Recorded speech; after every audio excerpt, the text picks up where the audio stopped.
Hello, welcome guys. This is Randhir Ranjan, physics, your physics teacher, your science teacher, okay? And आज मैं आप लोगों को मैं कुछ क्लासेस नहीं ले रहा हूं, लेकिन मैं आज आप लोगों को कुछ ऐसे टिपिकल वर्ड्स बताने जा रहा हूं जो आपकी लाइफ में बहुत ही ज्यादा क्रिटिकल सिचुएशंस टाइम में ऐसा जरूरत आने वाला है। ठीक है, एक ऐसी अपॉर्चुनिटी है जिस चीज को आप ज्यादा गंवाए वैसे नहीं, ठीक है ना। तो आज मैं आप लोग से कुछ बात करने वाला हूं। सबसे पहले ये ध्यान रखना है कि अभी तो एक लॉकडाउन की सिस्टम चल रही है। आप घर में क्या कर रहे हो, क्या पढ़ रहे हो, कैसे पढ़ रहे हो, actually I don't know about, but only one thing you know about कि आपको कैसे पढ़ना चाहिए, क्या करना चाहिए। ठीक है, सबसे पहले ये ध्यान रखो कि मैं बैक टू बैक आपको क्लासेस देते जा रहा हूं। आप उस चीज को नोट्स बनाओ, उस चीज को है ना, उसके बारे में पढ़ो। ठीक है, मैं ये नहीं कर सकता हूं कि वीडियो ही पूरा फुल चीज होती है। सारे चीज वीडियो से कभी नहीं मिल सकता है। कोई ऐसा नहीं हो सकता है कि आप देखिए, अब देखिए यूट्यूब पे क्या होता है, नहीं बहुत सारी क्लासेस मिलती रहती है, तो ये एक टाइम वेस्ट है। क्या है कि दूसरी बात ये होती है कि सारे टीचर का सारे लेक्चर होते नहीं है। तीसरी बात ये होती है कि आप पहले उसके बारे में जानते नहीं हो, क्या है, कैसे पढ़ा रहे हैं, आपके टीचर्स वो हैं या नहीं है। इसलिए मैं सोचा कि मैं अपने बच्चों लोग के लिए, मैं जो जिस बच्चों को मैं पढ़ाता हूं उनके लिए मैं कुछ अच्छा ऐसा चीज में करता हूं। ठीक है, तो सबसे पहली बात ये समझ के रखना है आपको कि आप वैसे लोग को अपने एकेडियल बनाइए, वैसे लोग को से आप बात उनकी आप अचीव कीजिए जिनके लोग से आपको मतलब कि परिचित हो, आप उनसे आप क्या हो, रूबरू हमेशा होते रहते हो। ठीक है, क्योंकि देखिए अगर कभी कभी ऐसा सिचुएशन आता है कि आपके अंदर जो टारगेट होती है ना, आपके अंदर जो माइंड के जो टारगेट होती है, ये छोटी छोटी टारगेट जब होता है, जब माइंड में लेकर जो लोग चलते हैं ना, तो कुछ अचीव करने के लिए सोचते हैं। ठीक है, मुझे ये करना है, मुझे वो बनना है, मुझे अच्छी मार्क्स लाना है, लोगों के बीच में मुझे कंपिटिटिव करना है, ये ध्यान रखना होगा। और वो जो अचीव हो जाता है, अगर उस चीज को लोग को प्राप्त हो जाता है, तब लगता है कि हाँ हमारे अंदर कॉन्फिडेंस लेवल बढ़ रही है। ठीक है, हमारे अंदर कॉन्फिडेंस लेवल बढ़ रही है। तो ये इस बात को ध्यान रखना है कि छोटे छोटे अचीवमेंट ही आपको कॉन्फिडेंस लेवल हाई कर सकता है। ठीक है, और ये चीज को अचीव करने के लिए आपको एक गाइडेंस की बहुत ही जरूरी होती है। ठीक है, ये ध्यान रखना, क्योंकि हमेशा माइंड में ये लेकर चलना होता है कि सक्सेसफुल होने के लिए एक टाइम लाइन की जरूरत होती है। किस चीज की जरूरत होती है बाबू? टाइम लाइन की जरूरत होती है। टाइम लाइन कह सकते हैं कि हमारे अंदर जो टाइम लाइन चल रही है कि हम किस टाइम क्या करें, किसके अंदर से क्या कैसे काम करें। ठीक है, हम किस वक्त क्या करें, किस लोग से क्या करें, क्योंकि अभी के टाइम में बहुत ही रुकावट आती है, बैरियर आती है। और ये बात ध्यान लेना कि आपके अंदर मैच्योरिटी तब आती है जब आप समझने लगते हो, आप समझने लगते हो कि आपकी लाइफ का मतलब क्या होता है। आप ये जानने लगते हो कि आपकी लाइफ का जो सिचुएशंस है वो किधर की ओर जा रहा है। क्योंकि अभी के टाइम में क्या है कि फैमिली से भी कुछ प्रॉब्लम्स होते हैं, कुछ दोस्तों से प्रॉब्लम्स होता है, कहीं कुछ ब्रेकअप होता है, कहीं कुछ ज्यादा टिकटॉक होती है, तो कुछ ऐसी बात सिचुएशन से मैच्योरिटी आ जाती है। लेकिन आपकी मैच्योरिटी उस टाइम अगर क्लियर आपको समझ में आने लगेगा जब आपको ये समझ में आ जाएगा कि हमारी लाइफ क्या करता है, हम किस ओर चल रहे हैं। क्योंकि आज का जो समय होता है ना, वो ज्यादा ये टाइम वेस्ट करने की जरूरत नहीं है। आज का जो टाइम है, इस चीज को ध्यान रखिए आप कि अभी के टाइम में जो आप रिजल्ट देने जा रहे हो, ये रिजल्ट आपकी अपनी रिजल्ट नहीं है, आपके पेरेंट्स के रिजल्ट है। क्योंकि ये 10 साल का जो वेटेज है, 10 साल का जो इंतजार है, वो रिजल्ट आप पेरेंट्स को देने जा रहे हो। समझ रहे? अब देखिए, जैसे ही आप 10 क्रॉस आउट करते हैं, अच्छी मार्क्स लाते हैं, भगवान बढ़िया करे आप लोगों को, बेस्ट ऑफ लक अभी से मैं बोल दे रहा हूं। और हम लोग लाख प्रयास में कर रहा हूं, सारी चीज को मैं देखते जा रहा हूं। अभी मैं एक बूस्टर लाने वाला हूं, मतलब क्विक रिवीजन लाने वाला हूं।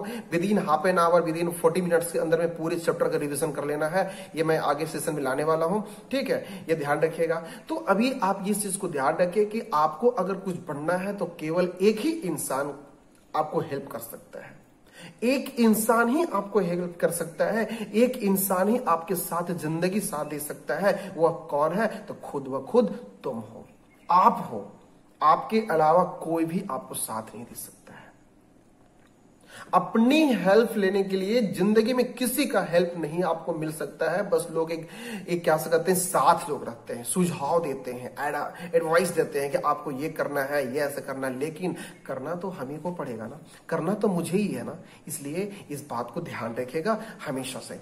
ठीक है, अब थोड़ा सा ये क्लियर, मैं हमेशा ये बात को मैं बताते रहता हूं आप लोगों को, लेकिन आज का जो हम लोग का टॉपिक है, इस टॉपिक के बारे में थोड़ा सा बात कर लेता हूं कि देखिए आज हम लोग केमिस्ट्री की फर्स्ट चैप्टर को बूस्टअप करने जा रहे हैं। बूस्टअप करने मतलब क्या होगा, क्विक रिवीजन करने जा रहे हैं कि कौन कौन सी बात क्या पूछता है। तो सबसे पहले दिमाग में एक बात को डाल दीजिए, don't be afraid, don't be afraid to fail, be afraid not to try, be afraid not to try. कभी ये मत सोचो कि हम फेल कर जाएंगे, हम उसके कंपेयर में नहीं है, नहीं, कभी ये नहीं सोचो। आप हमेशा सोचो कि मैं कोशिश करूंगा, मैं कोशिश करूंगा, कोशिश करने से कभी कुछ नहीं होती है। ठीक है, ये ध्यान रखेंगे, है ना। जब कोशिश करेंगे तो कभी कोई फेल ही नहीं कर सकता है। कोशिश जब करना शुरू कर दीजिएगा, जितना भी गिरिएगा, एक बार गिरिएगा, 2 बार गिरिएगा, 3 बार गिरिएगा, लेकिन एक न एक दिन आप हमेशा मुकाम पे पहुंचिएगा। ये बात को ध्यान रख लीजिए। ओके, हम लोग बात करेंगे बूस्टर पर। हमारा रिवीजन है केमिकल इक्वेशन का। किसका है? केमिकल इक्वेशन में। केमिकल इक्वेशन में हमारे 4 पॉइंट पढ़ना है। केमिकल रिएक्शन एंड इक्वेशन जो आपकी जो फर्स्ट चैप्टर है उसमें कौन कौन सी बात पढ़ना है, उसमें केमिकल इक्वेशन के बारे में पढ़ाई करना है, टाइप ऑफ केमिकल रिएक्शन पढ़ाई करना है, उसके बाद ऑक्सीडेशन रिडक्शन है, बहुत ही बढ़िया टॉपिक है यह। उसके बाद एक कोरोजन एंड रेंसिडिटी है। ये 4 पॉइंट है। देखिए, पढ़ाई के व्यू से आप एक काम कर सकते हो। काम क्या कर सकते हो कि पहले आप टोटल रिवीजन को अपने माइंड में सेटअप करो, टोटल रिवीजन कर लो आप। ठीक है, और रिवीजन कैसे कर सकते हो? रिवीजन आप तभी कर सकते हो जब आपका सिलेबस आपको माइंड में सेटअप होगा। इसका मतलब है कि पहले सिलेबस को थ्रूली पढ़ो, क्या क्या पॉइंट पढ़ना है, किस पॉइंट को हम लोग को इसमें ज्यादा पढ़ना है, कौन सी बात पे आता है। दूसरी बात ये ध्यान रखना है कि जब रिवीजन कर लिए, सिलेबस आपके अंदर आ गया, तो प्रीवियस ईयर के जो क्वेश्चंस है उस क्वेश्चंस को आप फोकस कीजिए। प्रत्येक साल के क्वेश्चन देखिए कि किस पॉइंट से, कौन से टॉपिक से ज्यादा क्वेश्चन पूछ रहा है आजकल। समझ में बात आ रही है? तो ये बात क्लियर हो गया। जैसे देखिए, इसमें मैंने कुछ सिलेक्टेड किया हूं। इसमें क्या मैं सिलेक्ट किया हूं कि 5-6 पॉइंट ऐसा है जो ज्यादा क्वेश्चंस आजकल इस पे क्वेश्चंस पूछने के चांसेस होती है। जैसे क्या होता है, पहला हमारे पास टॉपिक है action of water on quick lime. ठीक है, आप बताइए कि क्विक लाइम जब वाटर के साथ मिलता है तो उसकी क्या एक्शन होती है। आखिर ये क्विक लाइम क्या है, क्विक लाइम क्या है? अब देखो, ये कॉमन नेम आ गया। किसका कॉमन नेम है? कैल्शियम ऑक्साइड का, CaO का है। कैल्शियम ऑक्साइड का नाम क्या हो गया? ये आपको क्विक लाइम हो गया। ये वाटर के साथ मिल रहा है तो क्या बन रहा है? Slaked lime. सिलेक्ट लाइम क्या है? Calcium hydroxide. बात समझे? तो यहां से ये मैंने क्वेश्चन नहीं बता रहा हूं, मैं बता रहा हूं कि देखो क्वेश्चन पूछने की तरीका देखो उसको। दूसरी बात ये ध्यान रखना है, ये सब पॉइंट को आप टच कीजिएगा। दूसरी बात ध्यान रखना है आपको किसी पे, action of heat on ferrous sulphate crystal. Ferrous sulphate जब हम किसी चीज को हीट करते हैं, फेरस सल्फेट क्रिस्टल को, तो उस पे एक्शन ऑफ हीट क्या होता है, मतलब कि क्या प्रोड्यूस होता है, क्या इवॉल्व होता है, कलर कैसा चेंज करता है, कौन सी गैस इवॉल्व करती है, ठीक है, कैसा टेम्परेचर है, टेम्परेचर एक्सोथर्मिक है, इंडोथर्मिक, क्या उसमें क्या इवॉल्व हो रहा है, या टेम्परेचर बाहर निकल रहा है या टेम्परेचर अंदर आ रही है। तो इस पॉइंट को आपको फोकस करना होगा। तीसरी बात ध्यान रखना होगा किस बात पे, कि iron nail kept in copper sulphate solution. जब आयरन नेल को हम लोग कॉपर सल्फेट सॉल्यूशन में रखते हैं तब क्या कंडीशन होती है। ये भी पॉइंट से भी बहुत सारा क्वेश्चन बनते हैं। ठीक है, मैं क्वेश्चंस पे डील्स करूंगा। उसके बाद है ना, reaction between sodium sulphate and barium chloride. अब देखो, अब ये एक बात यहां ध्यान रखिए कि रिएक्शन जो है आपको, आप स्टेटमेंट जब पूछता है आपको कि सोडियम सल्फेट बैरियम क्लोराइड, तो लिखा रहता है Na2SO4 BaCl2। तो बाबू ये बताओ कि ये लिखने की तरीका कैसे है। तो मैं ऑलरेडी एक लेक्चर डाल चुका हूं, वीडियो दे चुका हूं कि how to write a chemical formula of any compounds. Starting से बेसिक से बताया हूं, क्योंकि वो ऑलरेडी 9 में पढ़ना है, लेकिन 10th में बताया हूं क्योंकि आपको अभी जरूरत है। ठीक है, मुझे कुछ भी नहीं चाहिए, मुझे ये चाहिए आपकी रिजल्ट। जिस दिन आपके रिजल्ट एक अच्छे मुकाम पर आ जाएगा, उस दिन भी मैं बहुत खुश होऊंगा। लाइफ में एक बार याद जरूर करना। ठीक है, आप करो या नहीं करो, मैं जरूर याद कर लूंगा, चिंता मत कर लो आप। ठीक है, ये बात को ध्यान रखना है आपको, है ना। चलिए, तो ये जैसे कि आपको भी मैं क्या बता रहा था, इस चीज के बारे में आपको ध्यान रखना है। दूसरी बात ध्यान रखना है, oxidation and corrosion. Oxidation, corrosion and rancidity are also expected in board. मतलब कि ये सब क्या है, बोर्ड में ज्यादा एक्सपेक्टेड क्वेश्चंस रहती है। ठीक है, जैसा कि मैं पहला क्वेश्चन देता हूं आपको कि रस्टिंग ऑफ आयरन या मेल्टिंग ऑफ है ना, melting of iron. Melting of iron chemical change है या फिजिकल चेंज है? इसमें केमिकल चेंज कौन कौन से, हटा दो फिजिकल चेंज।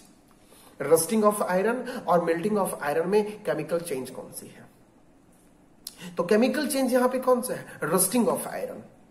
क्योंकि केमिकल चेंज का मतलब यह होता है कि जो न्यू सबस्टांस की फॉर्मेशन होती है। फिजिकल चेंज में सिर्फ शेप एंड साइज चेंज होता है, बट कलर चेंज करना, ठीक है, है ना, उसकी ऑर्डर चेंज होना, स्टेट चेंज होना, है ना, नया कंपाउंड की फॉर्मेशन होना, किसमें होता है? ये आपको केमिकल चेंज में होता है। ये आपको 1 नंबर की क्वेश्चन था, ये आपको पूछा हुआ था 2011 में, ठीक है।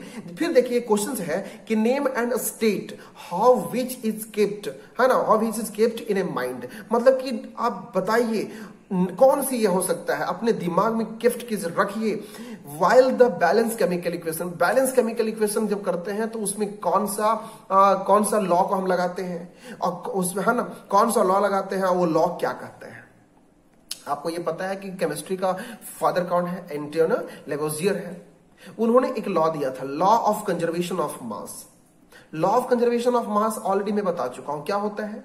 It can neither be created nor be destroyed. तो केमिकल बैलेंसिंग करने के लिए या केमिकल इक्वेशन लिखने के लिए हम लोग किस चीज का यूज करते हैं? हम लोग कंजर्वेशन ऑफ मास का यूज करते हैं। देखिए सीबीएसई में अगर 1 नंबर के पूछ रहा है तो आप 1 नंबर जैसे क्वेश्चन में डालिए, आंसर में डालिए। आप 2 नंबर पूछ रहा है तो थोड़ा सा बढ़ाइए उस चीज को। वो आपकी माइंड को सेटअप कर रहा है, पकड़ रहा है कि आप कितना जानते हो, आपकी, है ना। क्योंकि देखिए ये कहा गया है कि सबसे ज्यादा जरूरी होता है आपका डिसिप्लिन। आप डिसिप्लिन मेंटेन नहीं करोगे, कहीं मेंटेन नहीं करोगे, ठीक है। किसी भी काम को लेकर भले इच्छा हो या ना हो, भले इच्छा हो या ना हो, फील आए या ना आए, तब भी आपका काम से ज्यादा इंपॉर्टेंस होती है डिसिप्लिन। आप काम कर रहे हो, आप काम कर दिया सर, काम कर दिए, लेकिन आप किस वे में काम किए हो, ये बात को ध्यान रखना है। तो यहां पर ये बात हो गया। दूसरी बात, यहां पे तीसरा क्वेश्चन पूछा है, कौन सा? 2014 में पूछा है कि physical change and chemical change में क्या डिफरेंस है। तो डिफरेंस यहां पे है कि फिजिकल चेंज जो होता है न्यू सबस्टांस की फॉर्मेशन नहीं होती है, और केमिकल चेंज जो होता है वह नया सबस्टांस की फॉर्मेशन करता है। क्लियर हो गया बात को? ठीक है, ये सब क्वेश्चंस है, मैं आपको बता दे रहा हूं यहां पे। फिर 2010-2011 में क्वेश्चन पूछा हुआ है। हाँ देखिए मैं क्या बोला था, आप देखो वीडियो को देखना, वहां पे भी देखना, उसके बाद बुक को फॉलो कीजिए। एनसीईआरटी एक क्वेश्चंस को बना लीजिए। मैं क्वेश्चन छाटा हूं, सिलेक्ट किया हूं एक्टिविटीज से, और ये भी देखा हूं कि ये कब क्वेश्चन पूछा गया है। ये हमारे बूस्टअप है। मैं कोशिश कर रहा हूं हर चैप्टर का मैं कुछ क्वेश्चन डील करने के लिए। क्लियर हो गया? उसके बाद ये ध्यान रखना है, एक क्वेश्चन है कि क्विक लाइम अगर एडेड करते हैं वाटर के साथ, क्विक लाइम क्या होता है? अभी मैं बोला था आपको, कैल्शियम ऑक्साइड प्लस H2O, ठीक है, इसमें हम मिला रहे हैं तो क्या बन जाएगा मेरा? कैल्शियम हाइड्रोक्साइड बन जाएगा। और कैल्शियम हाइड्रोक्साइड क्या होता है? सेलेक्ट लाइम होता है। और क्या इवॉल्व हो जाएगा? गैस इवॉल्व होगा। तो आपको बताए थे हम लोग कि किसी भी केमिकल इक्वेशन को फाइंड करने के लिए उसमें से कुछ उसकी कैरेक्टरिस्टिक्स फाइंड करना होता है। जैसे इवेल्युएशन ऑफ गैस होता है, उसके बाद टेम्परेचर चेंजिंग होता है, कलर चेंजिंग होता है, प्रिसिपिटेशन फॉर्मेशन होता है। तो प्रिसिपिटेशन फॉर्मेशन जो होता है ये 4 फॉर्मेशन होता है। टेम्परेचर जब चेंज करता है तो एक्सोथर्मिक और इंडोथर्मिक होता है। एक्सोथर्मिक उसे कहते हैं जो हीट को प्रोड्यूस करता है, जो हाइड्रोजन निकाल रहा है, ऑक्सीजन निकाल रहा है। ठीक है, बात समझ में आ रही है? और इंडोथर्मिक उसे कहते हैं जो हीट को इवॉल्व करता है, मतलब कि क्या करता है? एब्जॉर्ब करता है। जैसे देखो किसी चीज में तुम देख सकते हो कि आपको हीट को जैसे कि जलाना, किसी चीज को जलाते हो तो वहां से क्या होता है? हीट बाहर निकलता है। तो डेट इज क्या है? वहां से एक्सोथर्मिक है। अब किसी पैकेट में, मतलब किसी पैकेट को अगर क्या करते हो, उसमें पैकेट में कुछ फिलअप करते हो तो क्या करता है? हीट को एब्जॉर्ब कर लेता है। तो क्या हो गया? वह इंडोथर्मिक हो गया। तो ये क्वेश्चन है। फिर क्वेश्चन पूछा हुआ है कि state how which is followed in balance chemical equation. ठीक है, बोल रहा है बैलेंस केमिकल इक्वेशन करने के लिए तुम कैसे फॉलो करते हो और उस चीज को बताओ, करके बताओ तुम। तो बैलेंसिंग केमिकल इक्वेशन के लिए मैं बताया हूं ऑलरेडी आपको, हीट एंड ट्रायल मेथड से करते हैं। पहले लेफ्ट साइड वाले सारे एलिमेंट को लिख लो, राइट साइड वाले सारे एलिमेंट को लिख लो। ठीक है, अगर हमारे पास जैसे कि है ना, आयरन को अगर हम लोग H2O के साथ रिएक्शन करवाते हैं, क्या बनता है? फेरिक ऑक्साइड बनता है, H2 बाहर निकल जाता है। तो अब ये देखना है आपको कि आयरन कितना पार्टिकल्स में है, ऑक्सीजन कितना है, फिर इधर करना है, फिर इधर करना है, दोनों को क्या करना है? बैलेंस कर देना है। बैलेंस करने का मतलब क्या होगा कि वह इक्वेशन जो है ना, वो केमिकल क्या है? बैलेंसिंग हो गया, बैलेंस हो गया। ये बात को ध्यान रखना है। तो ऐसे से क्वेश्चन, क्रिएटिव माइंड क्वेश्चन, आप क्वेश्चन से फाइट करो, प्रैक्टिस करो। क्वेश्चन बहुत सारे हो सकता है यार, ठीक है। नेक्स्ट क्वेश्चन आपके पास यहां पे एक आता है, 2014 क्वेश्चन था कि write the chemical equation of reaction with an example each in the while the following change in take place. एक केमिकल इक्वेशन एंड रिएक्शन लिखिए जिसमें कलर चेंज हो रहा हो, टेम्परेचर चेंज हो रहा है और वह प्रिसिपिटेट दे रहा है। प्रिसिपिटेट के मतलब क्या होता है बता सकते हो?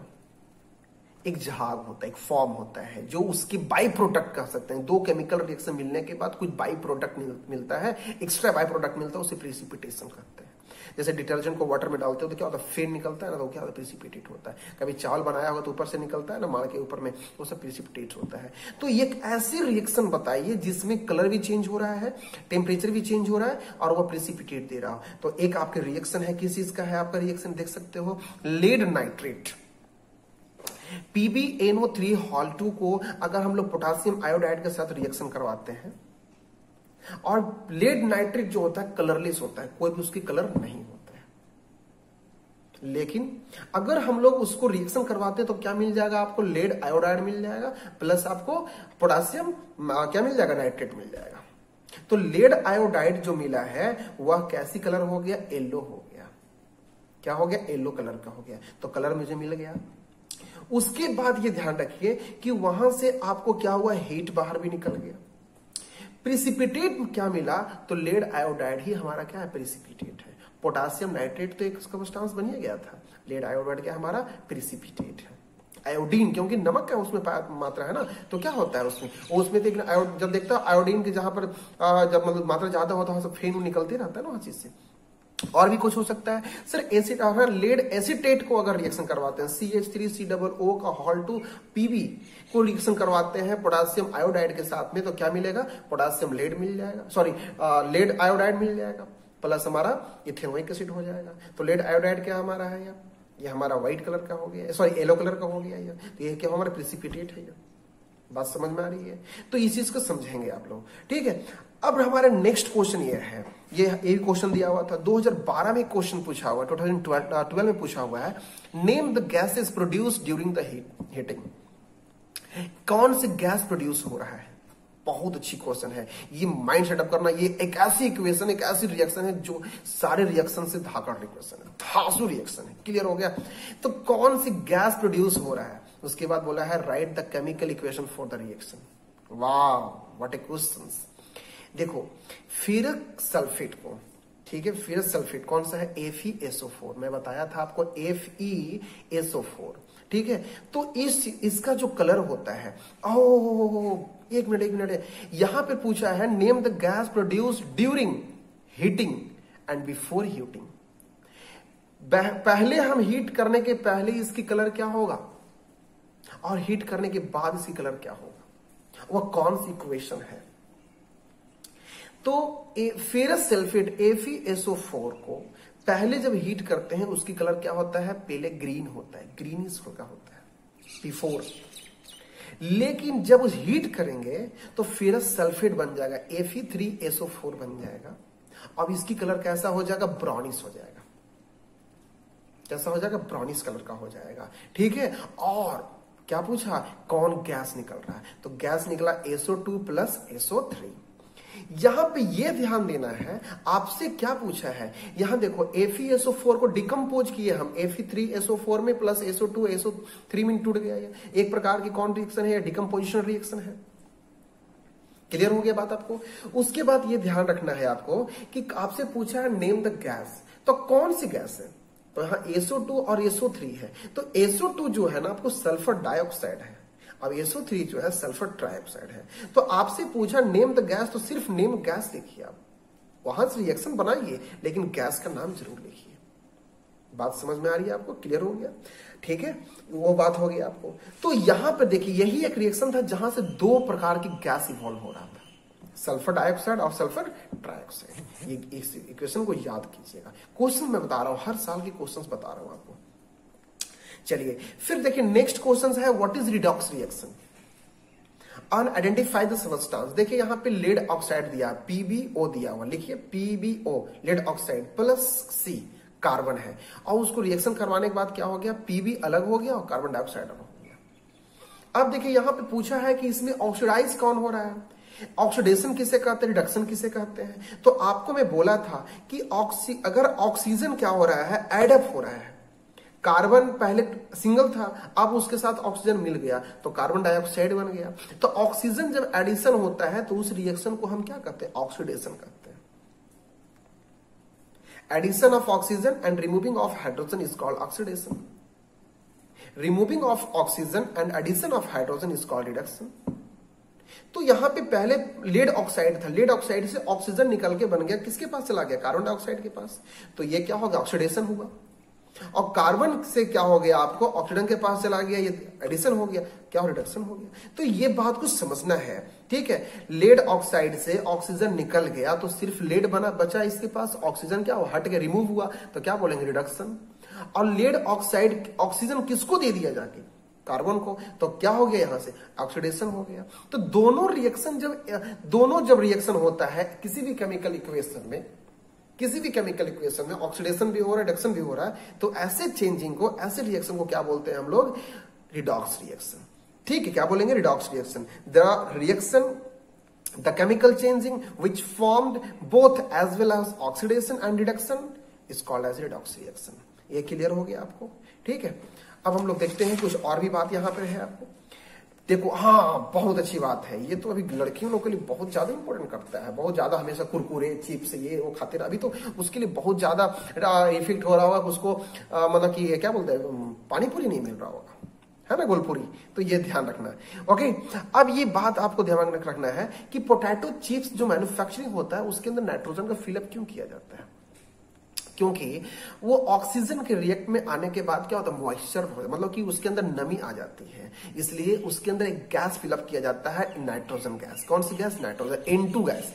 N2 गैस जो होता है इनर्ट गैस होता है, वो किसी के साथ रिएक्शन नहीं करेगा, स्टेबल होता है, वह नोबल गैस में आता है। नोबल गैस आता नहीं, मतलब नाइट्रोजन वो ऑलरेडी कंपाउंड मॉलिक्यूल बन गया, वो इनर्ट में आता है, इसलिए वो क्या करता है, आपको रेंसिडिटी होने से, मतलब कि वो कह सकते हैं उसको, आपको मॉइस्चर होने से क्या करता है, बचाता है, इसलिए उसके पैकेट में नाइट्रोजन गैस भरा हुआ होता है। ये कभी कोई पूछेगा कि इसके अंदर कौन सा गैस होता है, नाइट्रोजन गैस होता है।